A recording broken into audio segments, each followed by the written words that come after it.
नवकार मंत्र के लिए एक और प्रश्न खड़ा हुआ है कि हमने कई लोगों के पास से ऐसा सुना है कि विपरीत नवकार गिनना, विपरीत अक्षर से गिनना, विपरीत पद से गिनना, तो क्या ये उल्टे पद वगैरह से गिनने से हमें कोई दोष तो नहीं लगता है ना?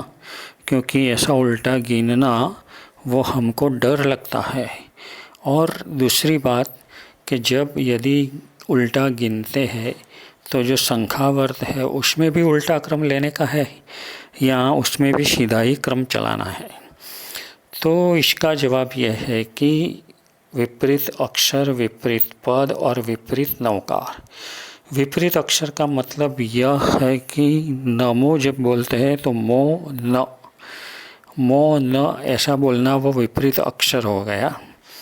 विपरीत पद में ऐसा होता है कि नमो अर्यंताणम है तो उसको अर्यंताणम नमो ये विपरीत पद हुआ।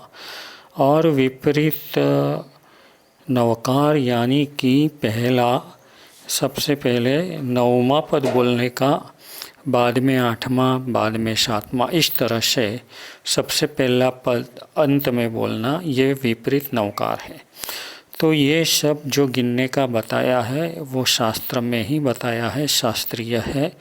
इनसे हमारे मन की एकाग्रता बढ़ सकती है, क्योंकि उल्टा गिनना है तो उसमें हमें टाइम भी लगता है, इसलिए ये गिनने में कोई भी दोष नहीं लगता है।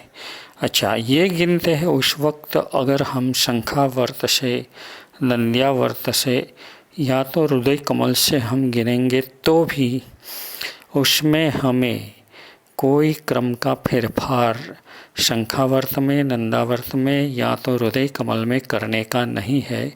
उसमें जिस तरह से बताया गया है उसी तरह से ही गिनने का है।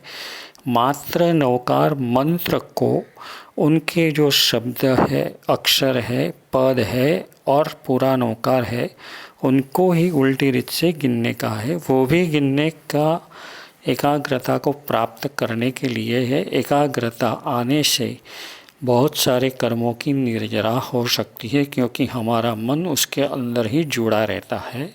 इसलिए उल्टा नवकार वगैरह गिनने में कोई दोष नहीं है।